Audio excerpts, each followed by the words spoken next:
Ella es Carmen Fernández. González. Cortés. Pero yo, González y Fernández, pues lo mezclo todo el tiempo.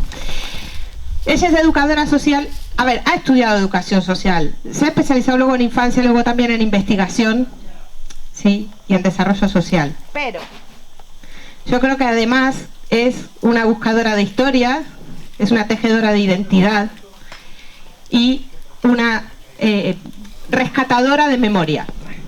Creo que eso podría definirla mucho más. Él es Javier del Castillo Ayllón diría yo, porque es argentino, ¿no?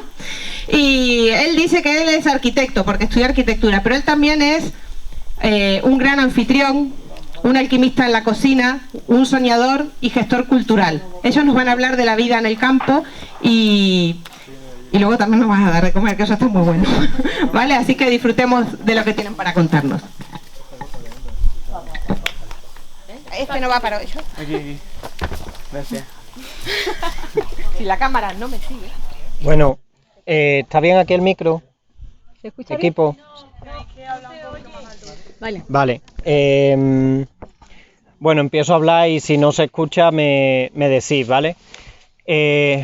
Yo voy a agarrarme para arrancar con la intervención a una pregunta que me hizo Anastasia esta mañana, que era que ¿qué hace esto aquí? O que ¿cómo está esto aquí? Porque creo que le diera un poco de contexto de cómo es este pueblo y qué es lo que pasa. Y creo que viene muy al tema de las dos intervenciones anteriores. Para saber cómo está esto aquí, podemos irnos un poco al resto arqueológico. Casi toda la estructura que podemos ver hoy en día en el Cortijo es del siglo XIX. Pero hay alguna cosita anterior, como un arco ojival, que algunos os habéis fijado, está justo aquí a la derecha de la muralla, bajo la muralla. Ese arco tiene los sistemas constructivos del siglo XIV, o sea que ya nos estamos yendo bastante atrás. De todas maneras, seguramente para el siglo XIV, el hecho de que aquí habitaran personas ya era muy antiguo. Para irnos al origen nos tendríamos que ir a lo mejor a Tarteso, o incluso antes. Pero bueno, por ahí ya estaríamos viendo el principio de alguna estructura territorial, incluso alguna explotación minera, que son características de este territorio que han estado conjuntamente con la agricultura desde casi el origen de que el ser humano habitara esta tierra. Os he puesto aquí un plano territorial, no sé cómo lo veréis en la pantalla. Supongo que las líneas blancas sí que las veréis. Estos son caminos de distinta entidad. Hay vías pecuarias, hay caminos que... La vía de la Plata pasa por aquí. Entonces hay vías que estructuran la península entera y las tenemos aquí presentes. Y después hay otros caminos más pequeñitos que prácticamente solo los usa el agricultor o el campesino o el ganadero que va a su trocito a trabajar. También hay los circulitos estos que veis, que eso sí que me imagino que no veis nada. Hay algunos que hacen referencia a yacimientos arqueológicos, otros a una naturaleza. Tenemos, por ejemplo, muchísimas águilas imperiales en esta zona, una riqueza tremenda respecto a las especies de anfibios que todavía viven por aquí. Muchísima riqueza botánica. Ahora mismo veis el monte y parece que se ha quemado y parece que lo único que está verde es aquí dentro de la muralla. Claro, en parte es verdad porque aquí es el único sitio que nos podemos permitir regar hoy en día. Cuando yo vi este sitio por primera vez, que hace ya algo más de 30 años, las acequias que podéis ver por todo el Cortijo estaban llenas siempre. El jardín este se regaba lo que se quería. O sea, si se dejaba de regar era porque ya las plantas estaban saturadas de agua y era perjudicial regar más, no porque no hubiera agua. Aparte, se regaban. Hay otro muro exterior a la muralla. Todos esos corrales dentro de ese muro se regaban. Y gran parte de la finca, que hoy en día es de secano, eran viñedos y eran huertas. Y había muchísima ganadería. Todo eso ya no es viable porque resulta que el nivel del acuífero ha bajado unos 15 metros. Si más o menos veis datos de cuánto ha bajado en Doñana, no va muy desencaminado. Algunos de los acuíferos de Doñana han bajado más, otros han bajado más o menos por ahí. Claro, los sistemas hídricos están interconectados. No es que pase directamente aquí lo que pasa en Doñana, pero esa influencia sí que se extiende a la vega del Guadalquivir. Sí que también todos los cultivos de superintensivo de olivar, de intensivo de naranjo, que van sacando agua de los manantiales, afecta directamente a lo que pasa en el acuífero de Guadalcanal. Aquí, cuando nos quejamos del agua, se nos dice que, bueno, que nosotros nos quejamos por quejarnos, que estamos encima de uno de los mayores acuíferos de Andalucía, y es verdad. Pero claro, el hecho de que haya bajado el acuífero unos 15 metros, eso significa que cuando tú antes ibas por el campo y como decía Raza, que no sé si sigue por aquí, se podía beber de cualquier sitio, hoy no es solo que con los pesticidas nos dé miedo, hoy es que cualquier sitio son 5 o 6 sitios en toda la sierra. Hace eso, solo 30 años, eran cientos de manantiales que te los ibas encontrando aunque no conocieras el campo. Estaban todas las infraestructuras para que bebiera el ganado, sobre todo el ganado pequeño, las ovejas y las cabras, que eran pilares un poquito más grandes que las acequias estas. Levantaban lo mismo del suelo y eran un pelín más anchos. Todo eso permitía que los anfibios, permitía que sea el sitio donde más gallipatos había de Europa. Todo eso ya hoy no existe. ¿Qué hace esto aquí? La red de caminos con la Vía de la Plata nos da una pista importante.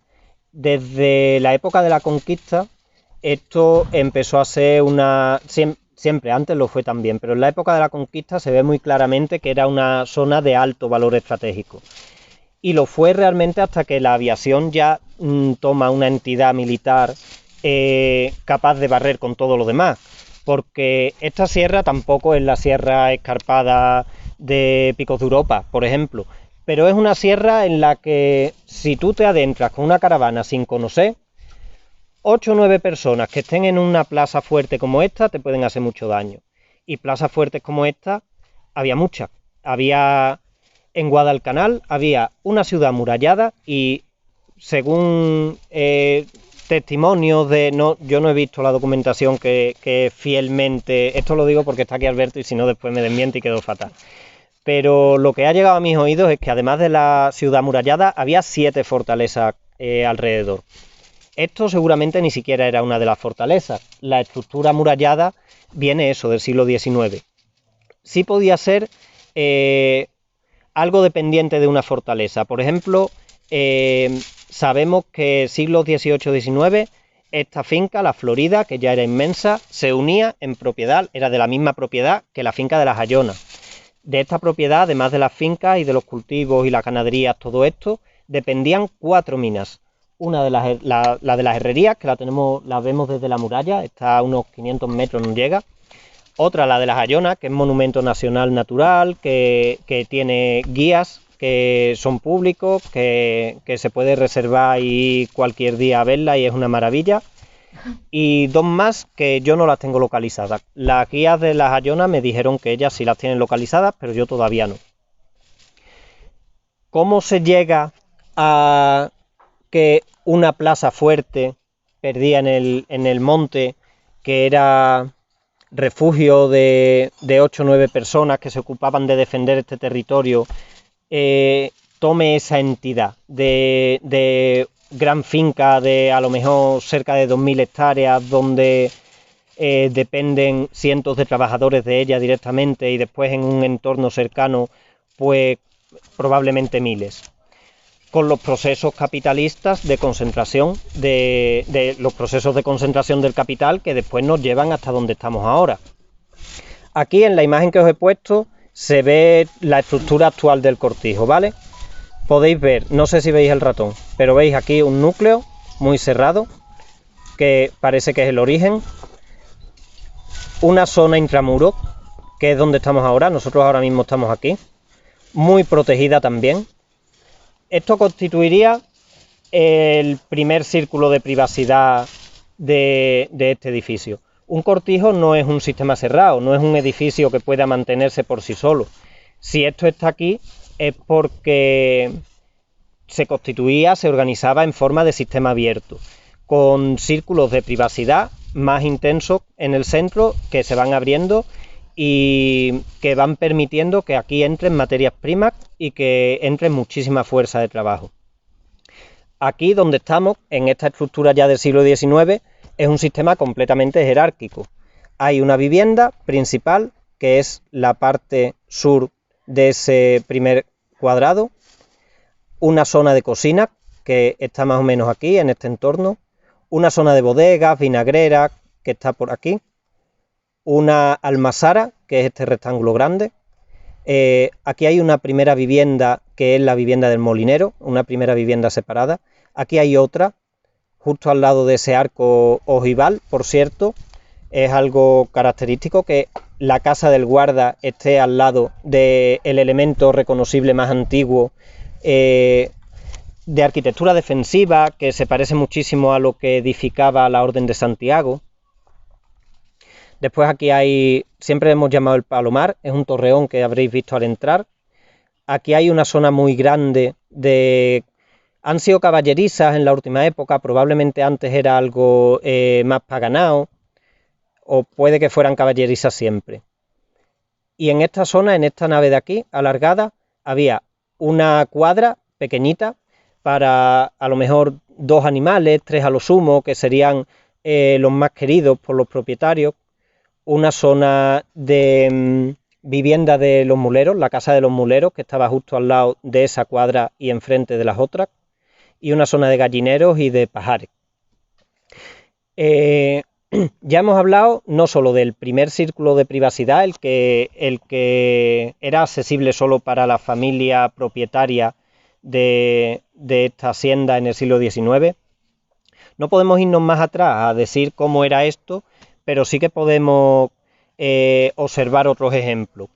Por ejemplo, en la Orden de Santiago o en monasterios, órdenes monásticas que se extendían por toda Europa y que explican el modelo de éxito de esta forma de ocupación del territorio. ¿Por qué tuvieron tanto éxito? Resulta que los grupos humanos de alrededor de 8 o 10 personas resulta bastante sencillo organizarse de forma asamblearia. En estas organizaciones no eran puramente asamblearias, siempre había un abad que además tenía ciertas ventajas en el edificio, era muchas veces el único que tenía dependencias privadas, todos los demás dormían en la misma estancia. No era completamente asambleario, pero había mucho de asambleario, porque cada uno tenía unas funciones específicas, además de que entre todos hacían ciertas funciones generales. Esto funciona bien hasta que el grupo crece hasta al entorno de las 18 o 20 personas. A partir de ahí, la asamblea se vuelve muy inoperante y probablemente hay algo de eso en la escala de los monasterios. Los monasterios evidentemente tienen muchísima más gente alrededor, pero ya no son la clase principal de ese entorno, digamos. Ya esas otras personas no participan de la asamblea, no toman las decisiones, sino que directamente ejercen trabajos que los monjes no quieren hacer. Y en ese segundo círculo de privacidad, pues encontramos a profesionales muy afines, muy apegados, muy necesarios para esos monjes. Pero eso, ya no forman parte del núcleo que toma las decisiones. En este modelo ya más avanzado, más del siglo XIX, digo más avanzado hablando de época, no de ninguna otra cuestión. La familia que toma el núcleo más privado, el círculo más privado es una familia directamente, probablemente muchas veces un solo hombre y todo el resto de la familia depende jerárquicamente de él. Un solo hombre, a veces una mujer que ostenta la propiedad de esta finca y de muchas otras probablemente, porque como esos procesos capitalistas han avanzado, solo han ido siendo eficaces económicamente, no digo eficientes, digo solo eficaces, las explotaciones que han ido ganando escala, que han conseguido mover cada vez más cantidad de producto al que le han sacado por kilo, digamos, cada vez menos rentabilidad económica. Entonces, A partir de ahí, las explotaciones van creciendo cada vez más y algunas van cayendo en ese camino. Hay algunas que crecen y otras que, como dejan de ser eficaces en ese sistema, colapsan. Esta en concreto fue muy eficaz económicamente hasta el siglo XIX, hasta entrado casi el siglo XX. Ya en el siglo XX empieza a ser menos eficaz. Y lo que le da la puntilla a esta zona económicamente realmente es la guerra civil. Pero antes de la guerra civil esto ya estaba en crisis, en una crisis profunda. Este territorio lleva en decadencia económica claramente desde que la conquista ya pasa por aquí. Ya esto deja de tener, ya deja de ser frente, digamos. Sigue teniendo importancia como retaguardia, como zona organizativa, como centro de poder, pero ya no es frente. Aguanta un poco, un siglo o dos. Podemos hablar de que Guadalcanal está en plena decadencia desde hace 3 siglos. La decadencia venía de antes. Entonces, ¿cómo pervive esto? ¿Cómo está hoy aquí este cortijo ya desligado de las fincas y sin el poder económico que conllevaba la propiedad sobre unas tierras que eran muy eficaces? Pues de eso vamos a hablar ahora dentro de un momentito. Antes voy a pasarle la palabra a Carmen, que nos va a hablar un poco de ese momento a partir de principios del siglo XX, un poquito después, cómo se vivía en el campo y cómo se podía estructurar más o menos esta sociedad. Vale, para esta conferencia yo he realizado 7 entrevistas, mediante la cual he recogido diferentes testimonios de hombres y mujeres que son paisanos y paisanas nuestras, de aquí de Guadalcanal, con una media de edad de 70 años, y para ello he realizado un muestreo no probabilístico por accesibilidad, delimitando el perfil de los sujetos y también sus características. He elegido a estas personas porque han no solo vivido en el campo, sino también sobrevivido hasta su juventud, también por su experiencia y su sabiduría. Y porque, a mi parecer, para poder explicar qué es vivir en el campo, es idóneo rescatar sus testimonios y darles voz. Voy a poner la imagen. Vale, ¿se ve bien? Vale, bueno, pues las historias que a mí me han contado desde el corazón y a mí me han llegado al alma, y lo que pretendo es que a vosotros y a vosotras también os llegue hasta el alma. En general, la vida en el campo es vivir en y con la naturaleza. Es muy tranquila, en contacto con las plantas y los animales, sin estrés y un poco aislada del mundo. Las personas eran felices a su manera, porque no conocían otra cosa. La vida en el campo, sabiéndola apreciar, es muy bonita, aunque vivir en el campo también ha sido una experiencia muy dura y esclavizada. Se trabajaba mucho y se ganaba poco. Hay que vivirlo para saberlo. La infancia en el campo, en general, la recuerdan como una etapa buena y feliz, a su manera, porque era lo único que conocían. Jugaban con otros niños y otras niñas, con animales y piedrecitas, ya que juguetes había poco, y los adultos les contaban cuentos inventados. Sin embargo, también la recuerdan como una etapa muy mala, porque desde pequeños tenían que trabajar mucho y de sol a sol. El aprendizaje de esta experiencia ha sido muy extenso. Les ha enseñado a sobrevivir en el campo, a valorar lo que tienen, sobre todo agua y comida, porque antes prácticamente no tenían nada, a saber de dónde provienen los frutos, el cuidado de los animales y el proceso de la siembra y de la recolección. También les ha enseñado a que se pueden vivir sin muchas de las cosas que ahora son imprescindibles, entre comillas, como por ejemplo la luz eléctrica, el agua corriente, el gas, la televisión o el teléfono, el internet o los vehículos. El cultivo, la recolecta y el riego antiguamente era manual. Dependiendo de la estación del año, se sembraban unos frutos u otros, que posteriormente se guardaban. Y para regarlo, a veces se esperaba que lloviera, o se regaban mediante cubos de agua o a través de caballetes, siempre mirando mucho por el agua, porque tenían que andar kilómetros y kilómetros para poder acceder a ella. La alimentación era natural, prácticamente todo lo daba el campo. No había nada artificial, ni con conservantes. Y la comida que se hacía, se comía en el mismo día, ya que no se podía guardar. Hambre no han pasado, no han tenido de sobra ni mucha variedad, pero siempre han podido comer. Antiguamente se comía bien, aun habiendo poca comida. Y a día de hoy hay mucha comida, pero se come mal. El desayuno en invierno eran migas, a veces, muy de vez en cuando, tostadas con manteca, leche, sopa de harina o sopa de tomate. En el almuerzo solían comer puchero o cocido y de manera excepcional chícharos, lentejas, arroz o patatas. Y la cena solía ser gazpacho y un trozo de chorizo o queso cuando lo tenían. Dependiendo de la familia, también se cocinaban garbanzos, un gallo muy de vez en cuando, los huevos de gallina, se hacía una matanza al año, también picadillos de verdura, un pollo en Nochebuena y poco más.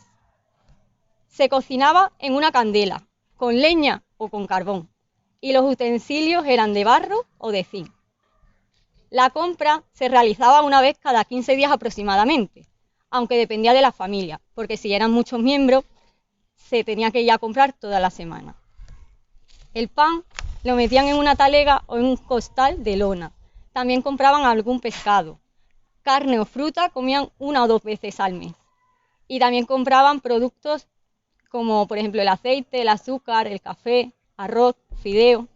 Y la compra la trasladaban en burro y utilizaban serón de goma o de esparto, o puerta de esparto, que es donde metían la compra. También se utilizaban las bolsas de tela o los cestos de mimbre. Los trabajadores ganaban muy poco dinero y a ellos también le pagaban a través de media cabaña al mes, que eso significa que les daban garbanzos, 30 panes, 2 litros de aceite, 2 o 3 morcillas para el cocido, 5 kilos de tocino, es decir, le daban más comida que dinero. Otras familias cultivaban trigo y lo cambiaban por pan, no siempre se compraba con dinero. Y también en las propias casas se vendían algunos frutos, como por ejemplo manzanos, peros, higos y bruños. Todas las noches las vecinas iban a casa de las personas que lo vendían y compraban los frutos.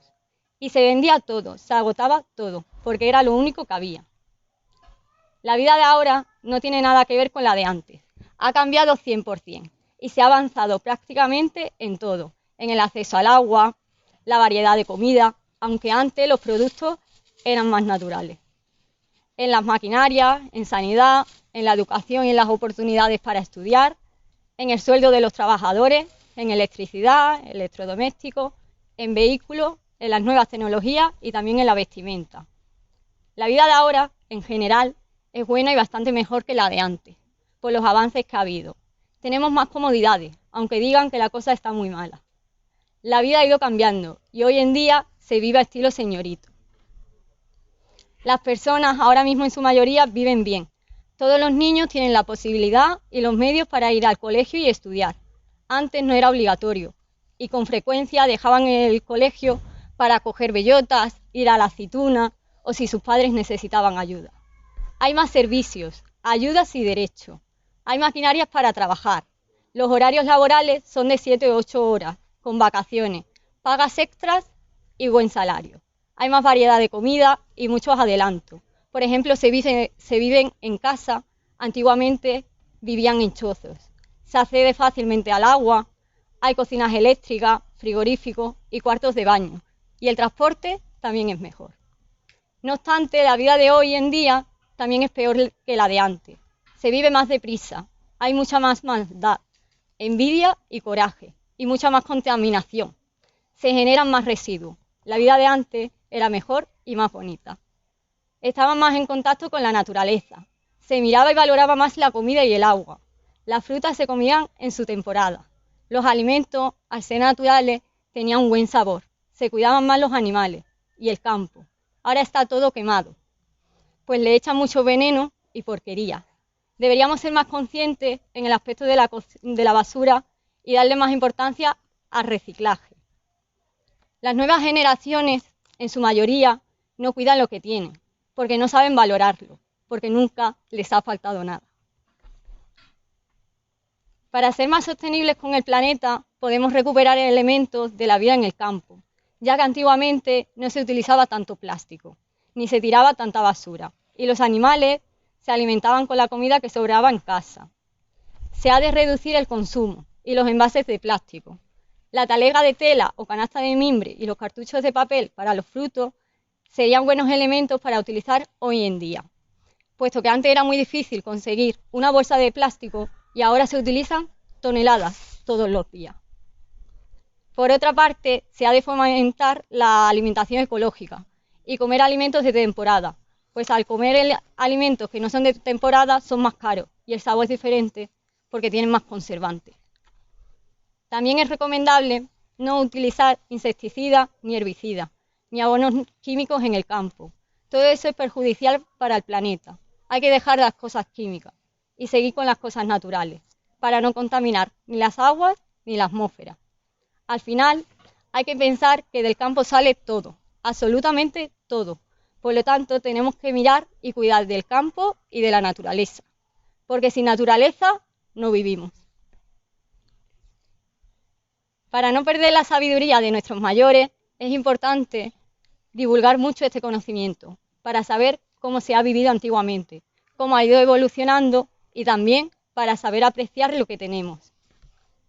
Pueden realizarse conferencias, charlas, cursos y ejercicios prácticos sobre lo que es la vida antigua, lo que es trabajar en la agricultura y la ganadería, porque son trabajos antiguos que se van perdiendo con el tiempo.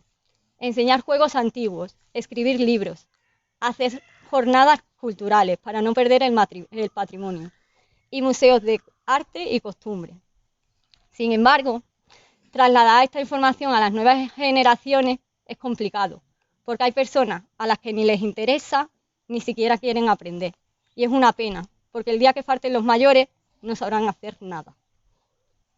Por eso es importante que los niños y las niñas, desde pequeños, tengan un acercamiento con la naturaleza y con el campo, que sepan qué es la práctica y hacerlo sobre el terreno, aunque vayan al colegio, porque es obligatorio y el saber es necesario, porque es preciso, pero hay que acercarlo a la realidad de la vida en el campo, aunque quien no la ha vivido no pueda accederse a la idea. En definitiva, es necesario enseñar que hubo tiempos más difíciles, que no siempre ha sido la vida tan fácil como ahora. Y si tuviéramos que volver atrás, las personas mayores sabrían vivir, pero los jóvenes no. Y el conocimiento y el saber no ocupan lugar. Y bueno, para finalizar mi conferencia, mi parte de conferencia, quiero agradecerle a Javi por su propuesta y bueno, porque es mi primer compañero en mi primera conferencia, así que gracias. A las personas que han compartido.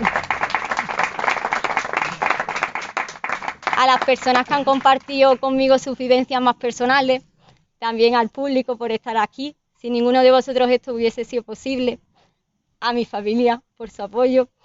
Y quiero terminar con una frase en homenaje a las personas mayores y en especial a las que han vivido o viven a día de hoy en el campo. Y esta frase es de nuestro compañero Isidoro, que forma parte del Geoparque, y os la voy a leer. En este mundo existen personas dotadas de un don maravilloso, gentes que a pesar de haber vivido con la severidad del viento, la lluvia y el frío, son personas que llevan en sí una sabiduría que les permitió ser felices aun en medio de las carencias.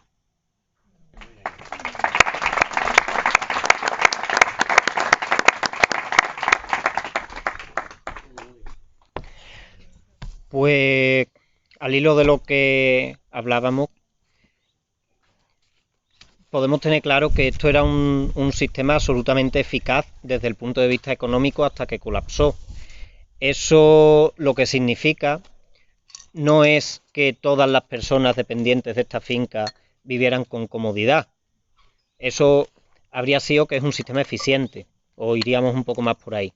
Lo que significa que era eficaz es que la gestión de esta finca dejaba un montante importante al año a sus propietarios, nada más. Cuando eso deja de ser así, el sistema económico colapsa y, claro, podemos decir, todas estas personas que eran dependientes de la finca, que eran las que sabían producir, ¿podrían en ese momento haber pasado a tener una vida mejor, porque se quitan el intermediario, pueden vender directamente sus productos, son productos de alta calidad, van a tener más recursos. Esto no fue así porque tenemos que tener en cuenta el funcionamiento de las redes de comercialización. Igual que los dueños de esta finca se llevaban productos para venderlo en otros sitios, cuando esos dueños se quedan sin ese poderío, aquí llegan otras grandes empresas que empiezan a vender sus productos, apartando a los productores locales del sistema económico como los habían apartado antes los señoritos locales, de una forma muy similar. Y llegamos a la locura de tener aquí judías verdes que cuesta un trabajo tremendo cogerlas de la huerta, o tomates o el producto que sea, que acaba yendo a la basura, y porque tenemos en el supermercado tomates a unos céntimos siempre, no mucho más, a unos céntimos más baratos que el precio que le tiene que poner el agricultor para poder sobrevivir. Y esos tomates, unos céntimos más baratos, resulta que vienen de Sudáfrica. Por ejemplo, por poner un sitio común del que viene mucha verdura a Andalucía. Como tienen una escala en la que se lo pueden permitir, no solo económica, hay dinámicas políticas que les permiten mantener esas formas de producción y comercialización. Siempre ponen su producto unos céntimos más barato que el productor local. Y eso hace que directamente sea inviable cualquier producción ecológica.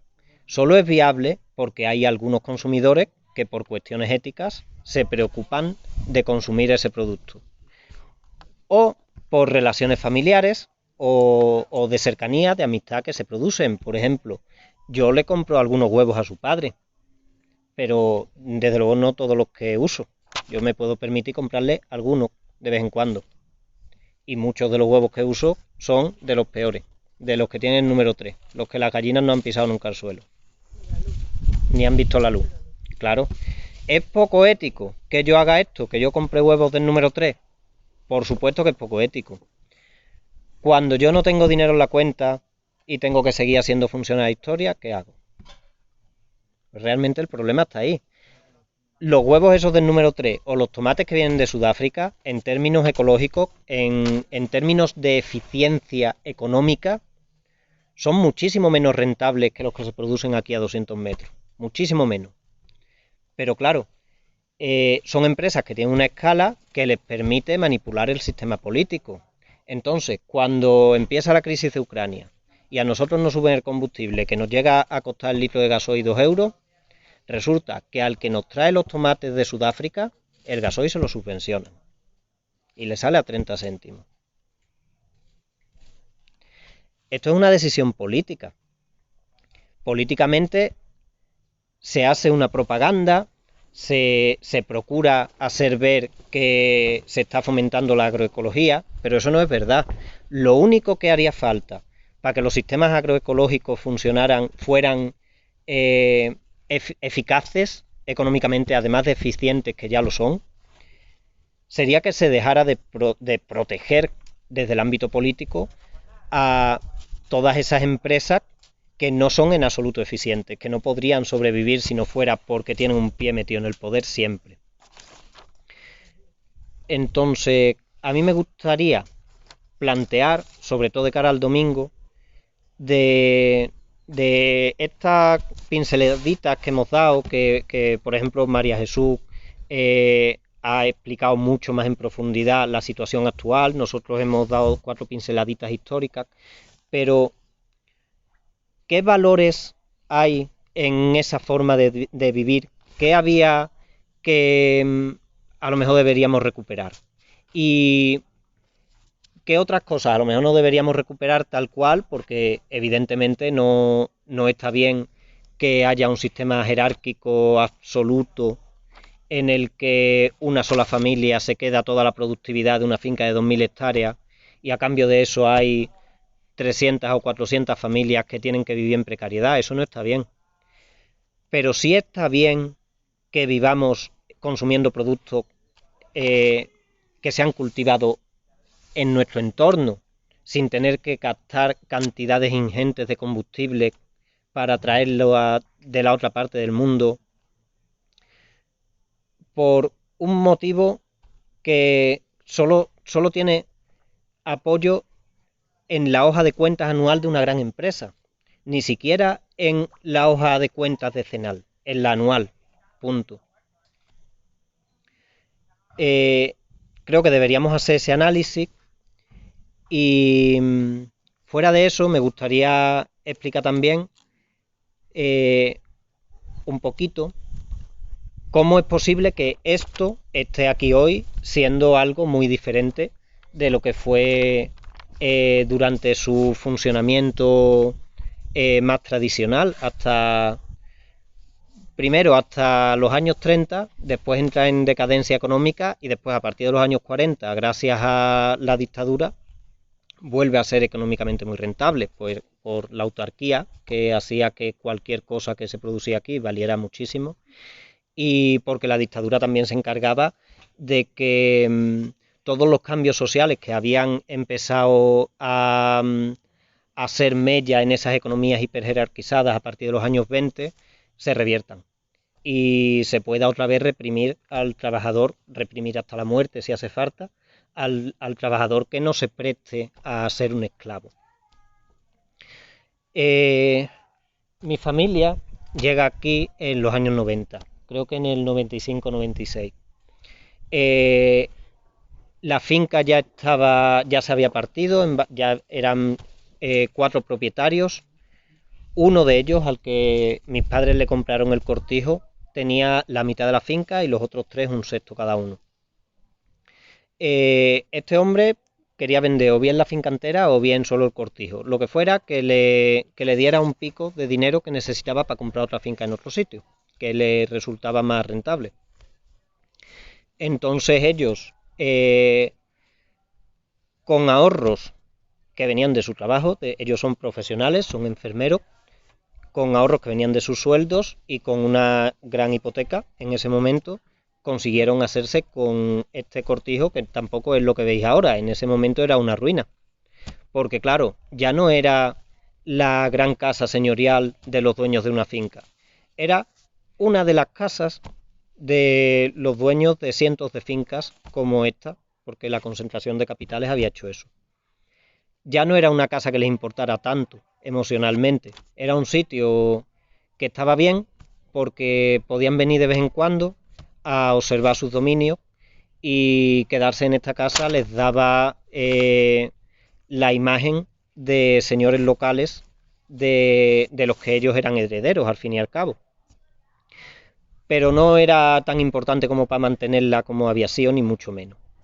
Entonces los tejados se estaban arruinando, había muchísimos tejados que estaban a punto de caerse, algunos ya se habían caído, los jardines los árboles prácticamente estaban muertos, la maleza crecía por encima de los naranjos, y durante muchos años mis padres han ido rehabilitando este cortijo, apoyándose en sus sueldos y apoyándose en los alquileres. Esto empezó a funcionar como casa de turismo, como casa rural a principios de los 2000 y todo el dinero que ha ido entrando de esos alquileres pues se ha ido invirtiendo en ir mejorando la casa. Eso duró poco más o menos hasta la pandemia, esa inercia que se basaba básicamente, el negocio era el de los alquileres. A partir de ahí se ha mantenido el alquiler íntegro como casa rural, pero hemos empezado a tratar de hacer otra cosa, que es conjugar práctica profesional de los 3, formación e investigación. Hemos visto que esta casa tiene un gran valor como hogar, como espacio de cuidados, y también como infraestructura para la formación. Aquí realmente se está muy a gusto y esto permite que muchos profesionales puedan desplegar sus conocimientos y enseñarlo. Hay ahora mismo en nuestra sociedad, gracias a esa educación pública que se ha conseguido desde hace ya muchos años, un gran número de profesionales de altísimas capacidades que no encuentran una salida acorde a esas capacidades que les permita vivir no mejor que otros, sino simplemente dignamente, poder vivir de su profesión. Entonces ahí vimos que hay un nicho de trabajo. Si conseguimos hacer equipo con esos profesionales, ellos pueden venir aquí, dar sus cursos, atraer clientes de más calidad que los que nosotros estábamos teniendo, no solo por el dinero, por el montante que pagan por estar aquí un fin de semana, que viene a ser el mismo, sino por la actividad que vienen a desarrollar. A nosotros nos interesa mucho más gente que venga a aprender teatro, a aprender y a enseñar, porque cuando tú tienes un entorno de estudiantes, tienes un entorno en el que se estudian cosas. O gente que venga a hablar de etnobotánica, de agroecología, o de cine, o de lo que quiera que sea, lo que vamos implementando, que tiene que ver con las relaciones personales con profesionales, es con lo que tiene que ver, porque aquí estamos funcionando en base a la confianza. Si tú me dices que puedes implementar un curso que tiene cierto interés, pero que no tienes dinero para reservarme esta casa para 20 personas, pues yo a lo mejor te digo, venga, vale, yo la voy a reservar. Seguramente voy a perder alquileres de gente que viene a ese botellón. Voy a perder dinero en la cuenta corriente. Pero vamos a hacer ese esfuerzo y tú vas a hacer el esfuerzo de generar un programa docente intensivo para impartir en un fin de semana y de ayudarme a buscar en tu entorno a los clientes que van a querer venir, a los estudiantes que van a querer venir a aprender eso que tú tienes que enseñar.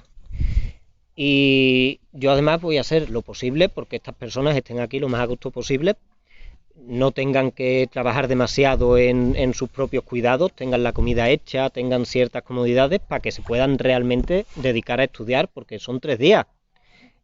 Entonces hay que hacer horario intensivo de mañana y de tarde para que esto dé para algo.